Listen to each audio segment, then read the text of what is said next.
उत्तर प्रदेश के मुजफ्फरनगर में एक बेहद ही हैरान करने वाला मामला सामने आया है। दरअसल मुजफ्फरनगर पुलिस ने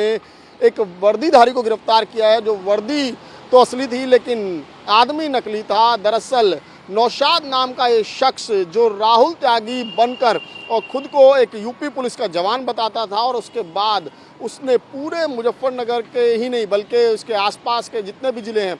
वहाँ तक कई महिलाओं को अपने झूठे प्रेम के जाल में फंसाया और उसके बाद उनका यौन शोषण किया। दरअसल कुछ दिन पहले मुजफ्फरनगर पुलिस को एक शिकायत मिली थी कि जिसमें एक महिला ने पुलिस को बताया कि एक यूपी पुलिस का कांस्टेबल जो है वो मुजफ्फरनगर की कोतवाली में तैनात है, राहुल त्यागी नाम का, वो उसको ब्लैकमेल कर रहा है और उससे 7 लाख रुपए की डिमांड की जा रही है। जिसके बाद पुलिस ने उस शिकायत को दर्ज किया और मामले की जब जांच शुरू की तो पता चला राहुल त्यागी नाम का कोई कांस्टेबल मुजफ्फरनगर कोतवाली में नहीं है, बल्कि कोतवाली क्या मुजफ्फरनगर में ही नहीं है। जिसके बाद इस मामले की गंभीरता को लेते हुए जो वहाँ के एसएसपी हैं उन्होंने इस मामले की और ज़्यादा तेज़ी से जाँच करने की बात कही, जिसके बाद इस राहुल की असलियत सामने आई। दरअसल राहुल त्यागी उसका फर्जी नाम था, उसका असली नाम है नौशाद, और नौशाद राहुल त्यागी बनकर वर्दी पहनकर वहाँ पर घूमता था और बाकायदा लोगों पर रौब झाड़ता था कि वो यूपी पुलिस में है। और दरअसल वो इससे पहले कपड़ों का व्यापार करता था और उस दौरान उसकी कुछ पुलिस वालों से जान पहचान हुई और उसी का फ़ायदा उठाकर उसने ये पूरी साजिश रची। और उसके बाद पिछले 3 साल से जो जानकारी मिल रही है कि ना सिर्फ मुजफ्फरनगर बल्कि मेरठ, हापुड़, गाज़ियाबाद, हाथरस ऐसी जगहों पर भी उसने कई महिलाओं को और ख़ासकर उन महिलाओं को टारगेट किया जो अकेली रहती थी या फिर अपने जिनके अपने पति से डाइवोर्स हो चुके थे, उस तरह की महिलाओं को उसने टारगेट किया। उनको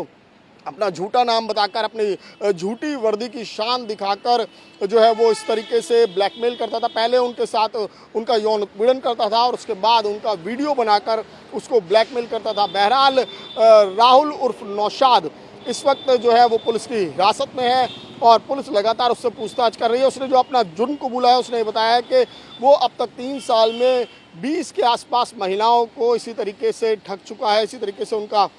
यौन शोषण कर चुका है। तो बहरहाल अभी जो है नौशाद से लगातार पूछताछ की जा रही है और उसके और कई कारनामे सामने आना बाकी है। देखिए, नौशाद त्यागी नाम का एक कांस्टेबल आज गिरफ्त में आया है जो अपने आप को राहुल त्यागी नाम रख लिया था, और एक कांस्टेबल की वर्दी भी उससे बरामद की गई है। उस वर्दी का ये रोब भी गाड़ता था, साथ साथ इसी के आधार पर वो कई महिलाओं से जो है प्रेम जाल में भी फंसाता था। साथ ही साथ इसमें असम, दिल्ली, मेघालय और मैं आपको बता दूं कि ये जो गाज़ियाबाद है, बुलंदशहर, मथुरा और संभल तथा अपने जनपद मुजफ्फरनगर से भी इसका कनेक्शन प्राप्त हुआ है, जिसमें कई प्रकार की महिलाओं से इसके संपर्क हैं। जानबूझ के कई महिलाओं की उनकी गोपनीयता और उनकी प्राइवेसी के लिए उनका नाम नहीं खोला जा रहा है, लेकिन इसने इस आधार का, इस फ्रॉड का बहुत इस्तेमाल किया उसने, और इसने सिपाही की वर्दी जो है पिछले 2-3 साल से इस्तेमाल कर रहा था। कई पुलिस कर्मचारियों से भी इसके संपर्क हो गए थे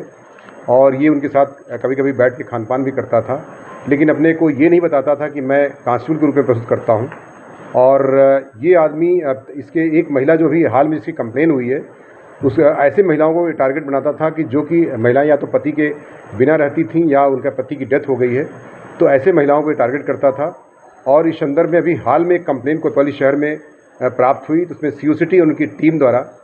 इसमें बहुत ही अथक प्रयास किया गया, जिसके आधार पर इसके पास से जो वर्दी बरामद की गई है, बाकी कुछ चीज़ें और भी सामान्य बात से पूछताछ से सामने आई हैं और इसे गिरफ्तार करके जेल भेजने की कार्रवाई, इसके खिलाफ अभियोग दर्ज किया गया है 319 और 316, 318 बीएनएस का, जो 419-20 पहले हुआ करता था। फर्जी पुलिस बनने के पीछे की कहानी क्या है? ये गिरफ्तार करके जेल भेजा जा रहा है। साथ ही साथ इसमें महिला से इसी आधार पर एक्सप्लॉयट करने का जो है 69 बीएनएस का भी धारा लगाई गई है, तो इसको विधिक कार्रवाई करते हुए जेल भेजने की कार्रवाई की जा रही है। साथ ही जो आपका प्रश्न है कि इसके पुलिस में, ये जैसा कि पूछताछ से इसने स्वीकार किया कि पिछले दिनों में संभल में जब ये एक दोस्त अपने सिपाही के साथ रह रहा था, तो वो मध्य प्रदेश में कोई चुनाव में गया हुआ था, तो उसकी वर्दी इसके बैग में छूट गई थी, इसके दोस्ती थी, तो उसी वर्दी को, उस सिपाही का नाम भी नौशादी जैसा कि ये बता रहा है, और उस सिपाही को उस वर्दी को अपने बैग में रख कर फिर उसी से इसके दिमाग में जो खुराफात आई और उस वर्दी को पहन करके फिर इसका दुरुपयोग करना इसने शुरू किया। तक कितनी महिलाओं को शिकार बना चुका है? जहाँ तक कि पूछताछ से स्वयं स्वीकार किया है कि कम से कम 18 से 20 गर्लफ्रेंड हैं और 10 ऐसी महिलाएं हैं जिनसे इनके शारीरिक संबंध बताया जाता है, खुद ही बता रहा है वो। संजय के साथ कौशिक, न्यूज़ 24, मुजफ्फरनगर।